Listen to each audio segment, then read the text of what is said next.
warahmatullahi wabarakatuh.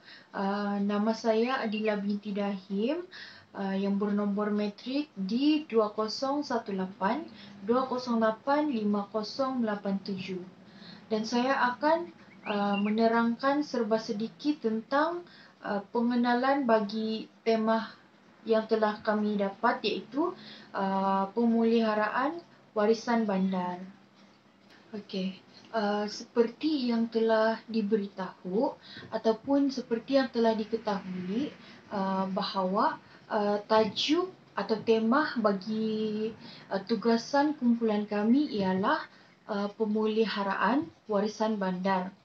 Okey, di sini saya dapat simpulkan bahawa pemeliharaan adalah sesuatu perbuatan ataupun tindakan untuk memulihkan semula benda-benda yang telah rosak dan memelihara benda-benda tersebut agar ia dapat dimanfaatkan dan digunakan dalam tempoh masa yang sangat lama.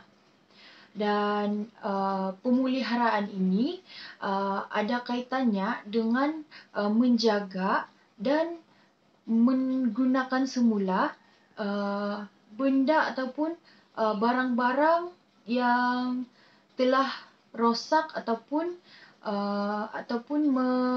membaik pulih semula benda-benda yang telah rosak agar ia bertahan dengan lebih lama dan ia dapat digunakan kepada generasi-generasi yang seterusnya. Okey.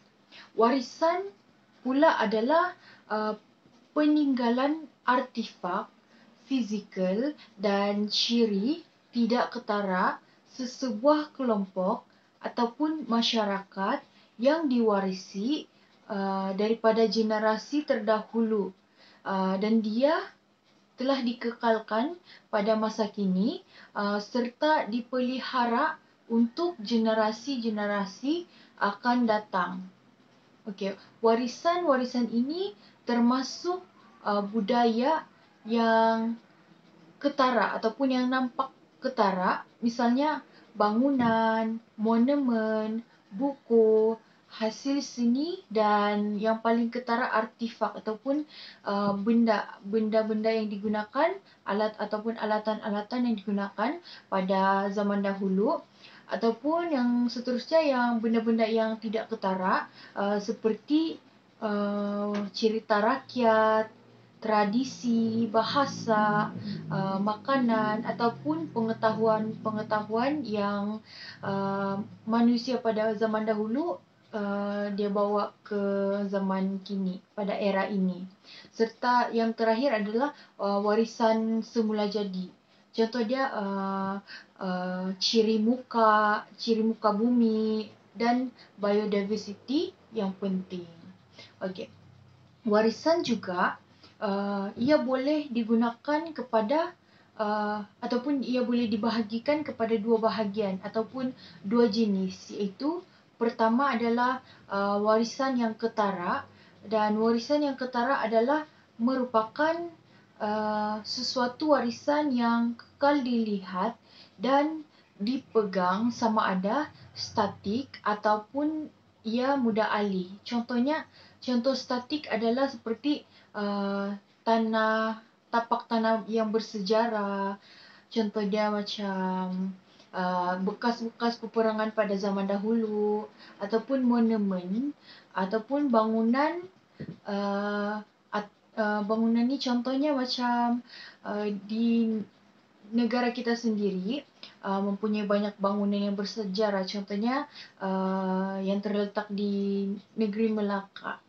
Okey, ataupun sesuatu yang tidak boleh ataupun tidak dapat dipindahkan, manakala mudah alih pula adalah artifak-artifak ataupun bahan budaya yang telah dipindahkan. Contohnya artifak-artifak seperti batu nisan, tekstil, ukiran kayu, manik dan manuskrip. Jadi kesemua artifak-artifak ni mempunyai maksud-maksud dan ciri-ciri tertentu yang telah dibawa oleh manusia ataupun masyarakat pada zaman dahulu. Bahagian warisan yang kedua pula adalah warisan yang tak ketara ataupun warisan yang tak nampak, yang tidak ketara. Okey, warisan yang tidak ketara pula ini merupakan warisan yang bersifat tidak nyata. Contohnya seperti acara perayaan, ritual, kepercayaan. Contohnya kepercayaan kepada animisme pada zaman dahulu yang dibawa kepada zaman ini. Dan seterusnya seni persembahan, contohnya tarian, seni tampak, perubatan tradisional, contohnya pada zaman kini apabila seseorang telah melahirkan, mereka akan berpantang dan pantang tersebut adalah merupakan pantang yang telah diperkenalkan ataupun dibawa daripada zaman-zaman dahulu. Dan yang seterusnya sukan dan permainan tradisional. Contohnya batu seremban, bermain guli dan seterusnya. Okey, saya beralih pula kepada bandar. Bandar pula adalah sebuah pinjaman daripada bahasa Parsi yang bermaksud pelabuhan, iaitu tempat ataupun pusat yang ramai penduduknya dan terdapat banyak urusan dan perniagaan yang telah dijalankan. Okey, bandar dapat dibezakan daripada pekan dan dari segi bilangan kependudukannya. Jika sesuatu tempat itu tidak menepati syarat untuk menjadi sesuatu bandar, maka tempat tersebut tidak akan mendapat nama sebagai sebuah bandar. Jadi purata bagi sebuah bandar hendaklah melebihi 100,000 orang di sesuatu kawasan. Okey.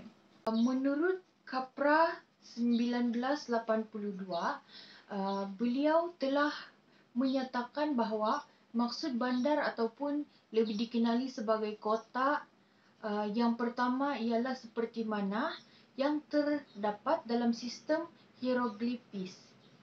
Jadi makna bandar ini kita sudah ketahui bahawa makna bandar ini kita dapati daripada warisan, kan? Jadi hieroglifis ini ialah sesuatu sistem tulisan ataupun lambang yang terdapat pada piramid semasa tamadun Mesir kuno. Okey, dalam sistem ini bandar telah dilambangkan sebagai lingkaran dengan mempunyai palang yang bergaris dan di dalamnya mempunyai simbol yang disebut sebagai niut. Manakala palang bergaris pula adalah difahamkan sebagai persimpangan jalan ataupun pertemuan pendapat. Sementara itu, lingkaran pula difahamkan sebagai tembok ataupun pagar ataupun yang menghalang sesuatu ataupun yang dikenali sebagai benteng. Maka ini akan dapat diartikan sebagai sesuatu yang padat dan terkumpul di sesuatu tempat. Maka secara ringkasnya, pemeliharaan warisan bandar ini adalah merupakan satu kegiatan ataupun satu tanggungjawab kita sebagai masyarakat untuk memulihkan warisan-warisan ataupun peninggalan-peninggalan yang telah diperkenalkan oleh masyarakat pada zaman dahulu ataupun yang telah diperkenalkan oleh nenek-nenek moyang kita, terutamanya yang terdapat di kawasan bandar, dan seterusnya kita dapat memelihara warisan-warisan tersebut di bandar,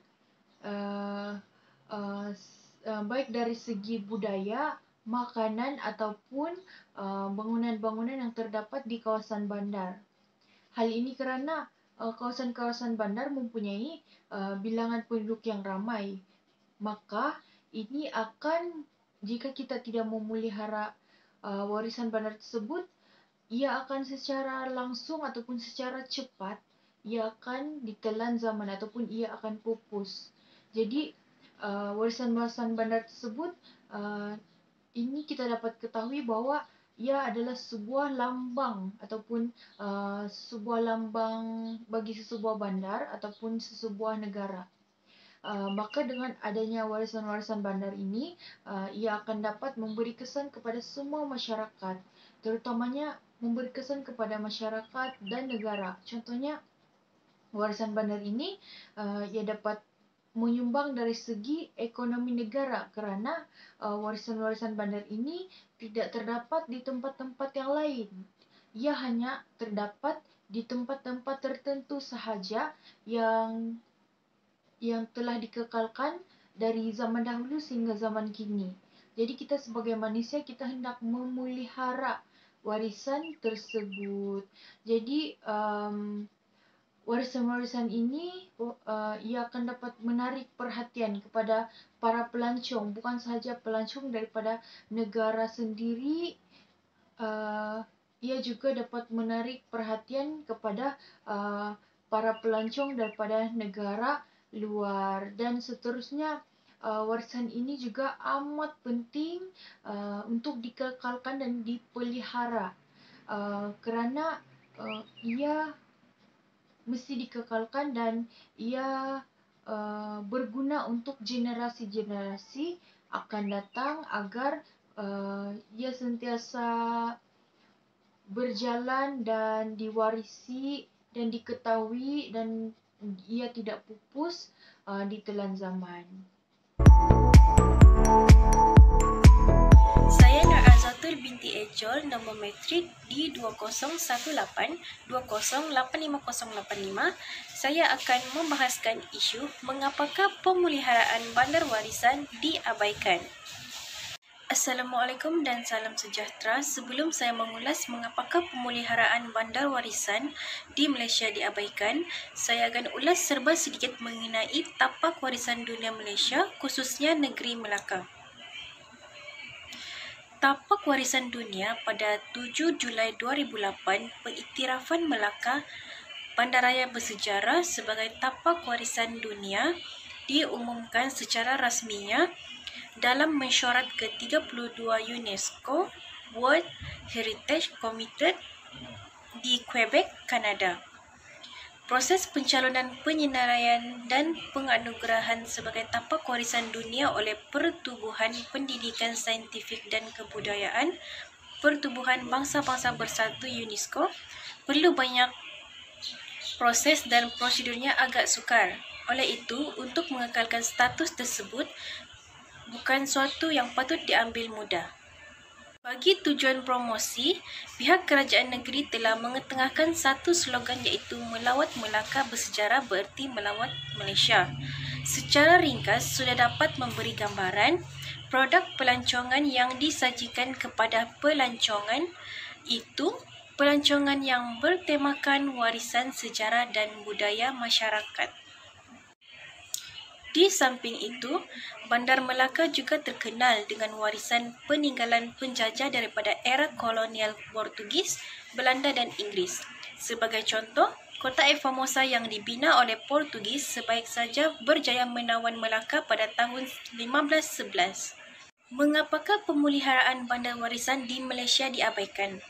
Seperti negara-negara lain yang amat prihatin mengenai bandar warisan yang merangkumi pemeliharaan dan bangunan kawasan dan budaya, Malaysia juga mengalami masalah dalam menangani masalah tersebut.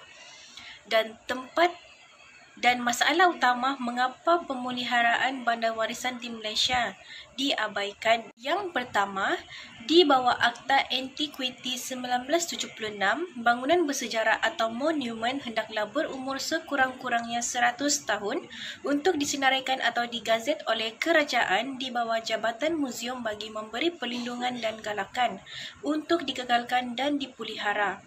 Namun begitu, kebanyakan bangunan bersejarah yang mana merupakan salah satu elemen penting di dalam sebuah bandar warisan masih tidak mencapai umur tersebut. Atau, jika ia mencapai pun, ia tidak dilindungi dan kebanyakan diabaikan telah musnah. Masyarakat kita kurang kesedaran untuk menghargai dan memelihara bandar warisan, yang mana pembangunan telah menghapuskan semua warisan yang ada. Yang kedua, negara Malaysia masih kekurangan pakar teknikal dan pekerja mahir di dalam menjalankan kerja-kerja pemeliharaan bandar warisan. Selain daripada itu juga kekurangan tenaga profesional di dalam pengurusan bandar warisan maupun pengurusan pelancongan bandar warisan itu sendiri. Hal ini menyebabkan bandar warisan tidak dapat dipelihara sehingga bandar warisan itu sendiri diabaikan. Akhir sekali, dokumentasi dan sistem rekod bagi bandar warisan di Malaysia tidak sesuai dan tidak lengkap. Ini menyukarkan langkah mengenal pasti kaedah pemeliharaan yang perlu dijalankan dan menentukan dana peruntukan untuk kerja pemeliharaan.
Bismillahirrahmanirrahim. Assalamualaikum warahmatullahi wabarakatuh. Nama saya Ruzaini binti Ajik. So, hari ini saya akan menerangkan isi yang ketiga di bawah tajuk Pemeliharaan Bandar Warisan di Malaysia sebagai warisan dunia. Isi yang ketiga adalah bandar manakah yang berpotensi dijadikan bandar warisan di Malaysia. Tapak warisan dunia atau dalam bahasa Inggerisnya adalah World Heritage Site merupakan status yang diberikan kepada lokasi-lokasi dalam sesebuah negara yang dirasakan perlunya dipelihara. Berikutan terdapat kepentingan elemen budaya, sejarah, sains dan elemen-elemen lain yang perlu dipelihara. Bagi sesuatu lokasi yang dinamakan sebagai tapak warisan dunia, lokasi tersebut perlulah memenuhi beberapa syarat berdasarkan garis panduan yang diberikan oleh pihak United Nations Educational, Scientific and Cultural Organization ataupun UNESCO. Oleh itu, terdapat beberapa tempat yang telah dijadikan sebagai tapak warisan di Malaysia. Antaranya adalah di Perak. Di Perak terdapatnya Lembah Lenggong. Lembah Lenggong adalah lokasi paling baru yang telah diwartakan sebagai tapak warisan dunia di negara kita pada tahun 2012. Lokasi penemuan Perak Man pada tahun 1991 dan wanita Perak pada tahun 2004, Lembah Lenggong merupakan sebuah tapak warisan yang mengandungi 4 kawasan arkeologi. Kesemua 4 tapak tersebut dikatakan sudah berusia lebih 2 juta tahun lamanya. Kepentingan Lembah Lenggong ini kepada sejarah dunia adalah bukti menunjukkan bahawa wujudnya manusia di luar kawasan Afrika yang sudah menetap di benua ini lebih awal lagi, dengan jangkaan wujudnya komuniti manusia yang tinggal di Lenggong semenjak zaman Paleolitik lagi. Beberapa artifak penting telah dijumpai seperti kapak, di mana kapak yang telah dijumpai ini telah membuktikan bahawa masyarakat zaman tersebut sudah mula menggunakan peralatan dalam kehidupan mereka. Jalinan gua yang ada seperti Gua Gunung Runtuh, Gua Teluk Kelawar dan Gua Kajang telah menyimpan pusara-pusara manusia pada zaman dahulu. Seterusnya adalah di Sarawak, iaitu Gunung Mulu. Gunung Mulu terletak dalam kawasan Taman Negara. Gunung Mulu mula mencapai ketinggian 2,736 meter yang mempunyai sejarah yang berusia lebih 1.5 juta tahun lamanya. Ia menyimpan ruangan gua terbesar di dunia yang dikenali dengan nama Sarawak Chambers ataupun Ruangan Sarawak. Nama-nama ini telah diberikan kerana telah dianggarkan mampu menyimpan 40 buah pesawat besar di dalamnya. Gunung Mulu sangat terkenal berikutan kewujudan kepelbagaian bio dan farmasi batu kapurnya yang unik dengan anggaran 3,500 spesies tumbuhan hidup di dalamnya dan menjadi lokasi 109 spesies tumbuhan jenis sawit di dunia. Okey. Selain itu, Sabah juga turut menjadi tapak warisan dunia, iaitu Taman Kinabalu. Taman Kinabalu telah menempatkan mercur tertinggi di negara kita.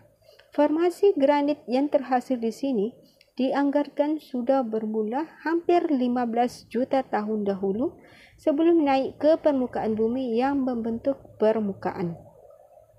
Ia mempunyai keluasan 754 km persegi. Taman Kinabalu yang menjadi pintu masuk kepada Gunung Kinabalu telah menempatkan lebih 4,500 spesies flora dan fauna termasuklah 326 spesies burung. Taman Kinabalu telah diisytiharkan sebagai salah satu pusat Center of Plant Diversity Fund dengan anggaran menyimpan lebih separuh spesies tumbuhan yang terdapat di seluruh kepulauan Borneo. Spesies-spesies yang ada di Taman Kinabalu dianggarkan datang dari seluruh benua, termasuklah Himalayas, China, Australia dan juga semenanjung Malaysia. Taman Kinabalu diletak di bawah status Taman Warisan Dunia pada tahun 2000 sama seperti Gunung Mulu. Akhir sekali adalah Melaka dan Pulau Pinang, iaitu Bandaraya Melaka dan Georgetown. Dua bandar bersejarah yang terletak di negeri Melaka dan Pulau Pinang ini melalui proses pembangunan sepanjang 500 tahun yang menyebabkan percampuran banyak elemen luar yang dicampur dengan pembangunan tempatan. Kedua-dua identiti yang unik ini telah dipilih sebagai tapak warisan dunia UNESCO serentak pada tahun 2008. Gabungan ciri seni bina Asia dan Eropah telah menjadi identiti kedua-dua bandar ini yang menunjukkan kemajmukan masyarakat Malaysia. Melaka yang menerima kemasukan penjajah lebih awal telah menyimpan bangunan-bangunan tinggalan Eropah seperti pusat pentadbiran kerajaan, gereja, pusat masyarakat dan kubu-kubu perang. Georgetown pula mempunyai identiti yang berbeza dan lebih moden berikutan kemasukan penjajah British ke pulau tersebut pada hujung kurun ke-19 yang telah menempatkan kawasan tersebut sebagai tempat tinggal dan kawasan perdagangan mereka. Oleh itu, terdapat 4 tempat yang menjadi tapak warisan dunia dan sebagai rakyat Malaysia seharusnya berbangga kerana di Malaysia juga mempunyai khazanah alam yang tidak ternilai yang diiktiraf oleh dunia. Okey, sekian saja daripada saya. Sekian, terima kasih.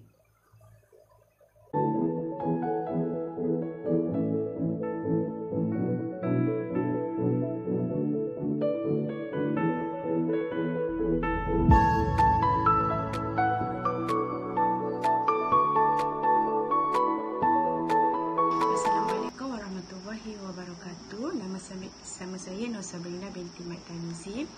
Bagi saya punya bahagian, saya perlu membincangkan tentang bagaimana warisan bandar tersebut dapat menjadikan satu warisan dunia, warisan tarikan pelancong dalam sesebuah bandar tersebut, iaitu apabila kita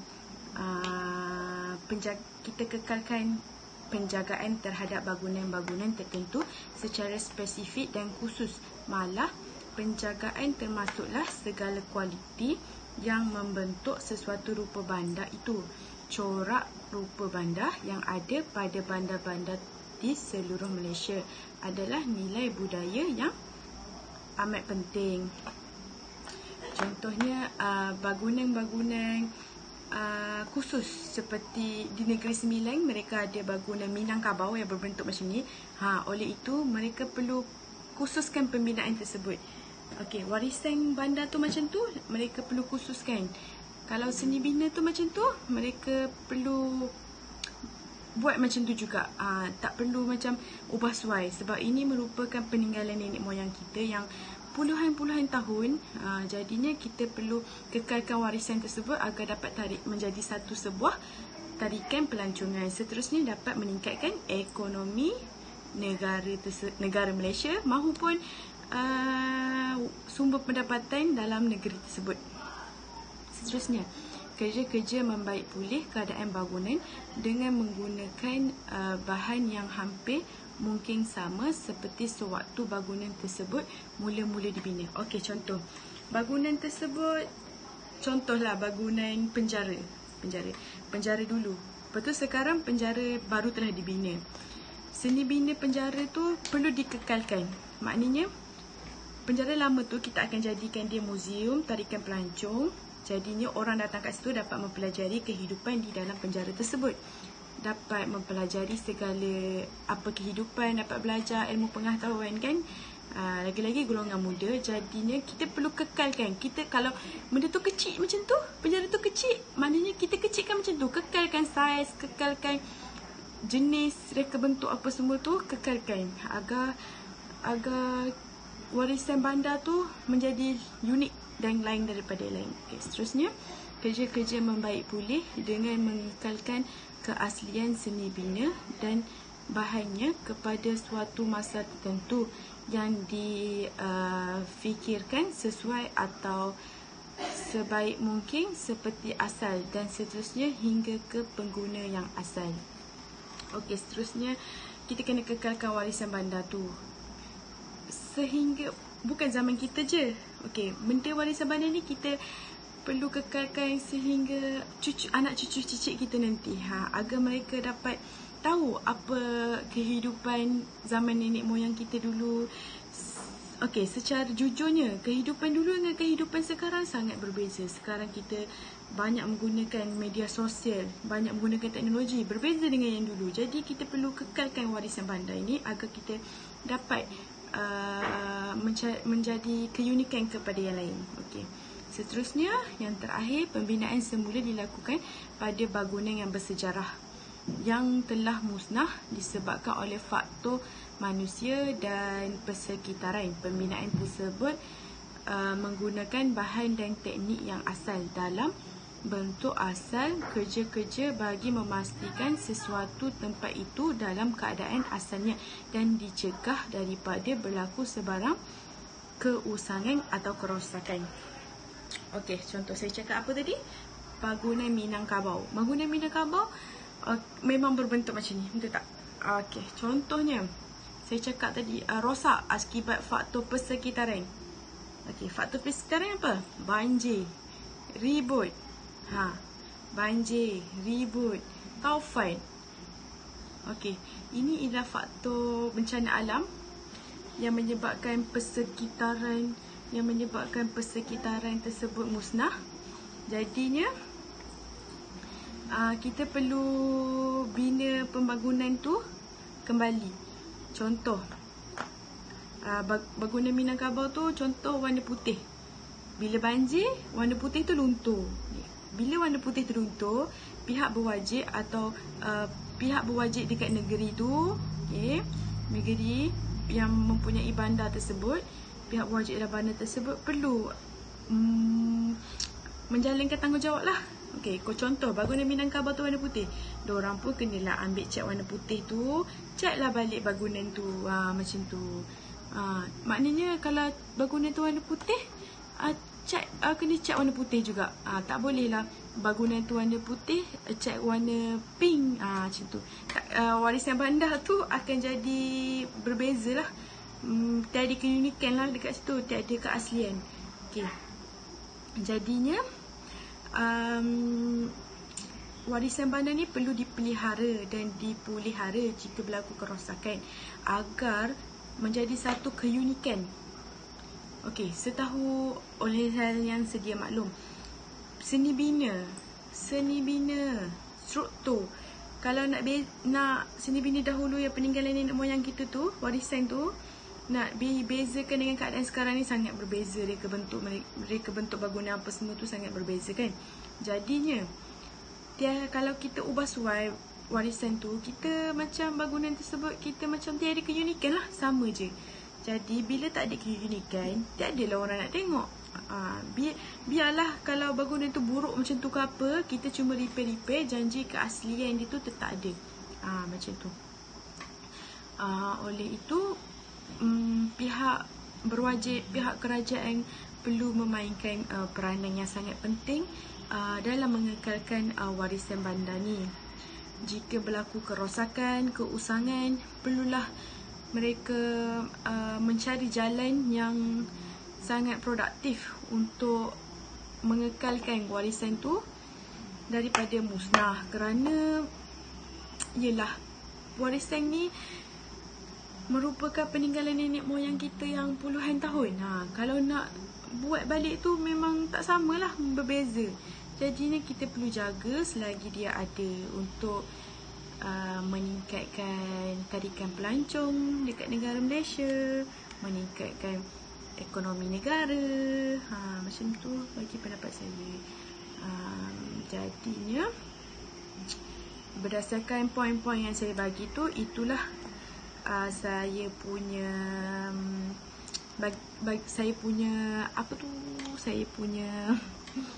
pendapat bagaimana untuk kita kekalkan atau menjadi tarikan warisan bandar ni kepada tarikan pelancong dalam maupun luar negara. Itu saja. Sekian, terima kasih.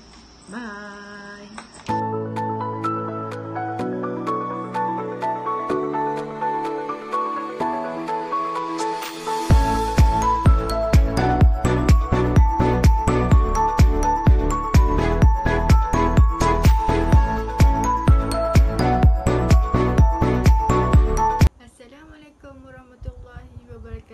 Nama saya Siti Alisa Ismahani binti Mustamin, bernombor matrik D2018 2086167. Okey, tajuk pada video kali ini ialah pemeliharaan bandar warisan di Malaysia sebagai warisan dunia. Okey, kesimpulan daripada tajuk tersebut ialah pemeliharaan bandar boleh disifatkan sebagai penjagaan dan pengekalan warisan bandar daripada dimusnah atau diubah tanpa perancangan, pengawalan, pengurusan yang sempurna lagi sistematik. Okey, dalam konteks sesebuah bandar warisan, fakta sejarah dan latar belakang serta peninggalan seni bina memainkan peranan yang penting di dalam memajukan industri pelancongan. Ini adalah kerana fakta sejarah dan latar belakang sesebuah tempat, kawasan dan bangunan dapat memberikan maklumat yang berguna kepada para pelancong maupun generasi akan datang. Okey, maklumat ini menjadi lebih kukuh lagi dengan adanya kesan dan bahan peninggalan sejarah seperti bangunan lama, kota atau kubu, monumen dan artifak. Okey, pemeliharaan merupakan salah satu bidang berbagai disiplin di mana ia merangkumi pemeliharaan bangunan bersejarah, monumen, kawasan bandar, aspek sosioekonomi, budaya dan tapak sejarah. Ia memerlukan pengetahuan dan pemahaman yang luas dalam bidang ini.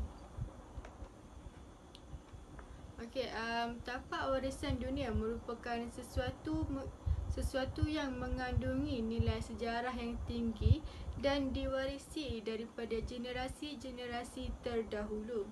Selain itu, ia juga merujuk kepada sesuatu tempat yang mempunyai ciri-ciri budaya atau fizikal yang unik. Contohnya seperti hutan, gunung, tasik, padang pasir, monumen, bangunan, kompleks dan bandar yang dinamakan dan diiktirafkan oleh Program Warisan Dunia UNESCO. Okey, pemilihan tapak warisan dunia ditakluk di bawah Program Warisan Dunia Antarabangsa UNESCO yang dikendalikan Jawatan Kuasa Warisan Dunia. Okey, program ini ditadbir oleh Komuniti Warisan Dunia UNESCO yang terdiri daripada 21 buah negara termasuklah Malaysia. Okey, terdapat lebih 900 tempat di seluruh dunia yang telah diiktiraf sebagai tapak warisan dunia. Okey, bandar warisan yang dimaksudkan ialah sebuah bandar yang masih mengekalkan segala yang ada pada masa dahulu sehinggalah apa yang ada pada hari ini. Okey, bandar warisan merupakan sebuah bandar yang telah dipelihara ia merupakan bandar yang menghubungkan dua generasi, iaitu generasi dahulu dan generasi kini. Okey, selain daripada bandar warisan ini, selain menjadikan bandar warisan ini sebagai warisan dunia, elemen warisan ini perlulah dipromosikan sebagai salah satu produk utama pelancongan negara.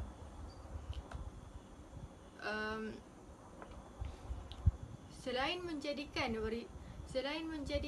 bandar warisan ini sebagai warisan negara, elemen warisan ini perlulah dipromosikan sebagai salah satu produk utama pelancongan negara. Malaysia menyasarkan sebanyak 24.6 juta pelancong 24.6 juta pelancong pada tahun 2010. Ini akan mendatangkan banyak keuntungan kepada negara. Selama ini, industri pelancongan telah menyumbang kepada pendapatan negara dengan menjadi penyumbang kedua tertinggi sehingga sepanjang tahun 1999 hingga 2001. Okey, pada tahun 2002, kira-kira 3 juta pelancong telah melancong ke negara kita dan industri pelancongan telah memperolehi sebanyak 930 juta ringgit Malaysia. Okey, namun begitu, tarikan kedatangan pelancong ke negara kita selama ini adalah disebabkan oleh ekopelancongan negara dan karnival membeli belah yang diadakan oleh kerajaan. Kita telah lupa sumber sedia ada yang banyak terdapat di negara kita, iaitu bandar warisan. Okey, di mana mengikut analisis industri pelancongan dunia, kebanyakan pusat tarikan pelancongan utama dunia ialah bandar warisan yang disenaraikan sebagai warisan dunia. Okey, Malaysia sebenarnya tidak kurang hebat. Kita mempunyai banyak bandar warisan yang boleh dipelihara dan disenaraikan sebagai warisan dunia dan menjadi tarikan pelancongan seperti Bandar Melaka, Georgetown, Taiping, Kota Baru dan Kuching. Okey, pemeliharaan bandar warisan ini akan memberikan banyak kelebihan kepada bandar-bandar tersebut, seperti pulangan ekonomi yang tinggi kepada berbagai sektor, termasuklah kepada ejen pelancongan, operator pelancongan dan pemilik premis. Sekian daripada saya dan Assalamualaikum warahmatullahi wabarakatuh.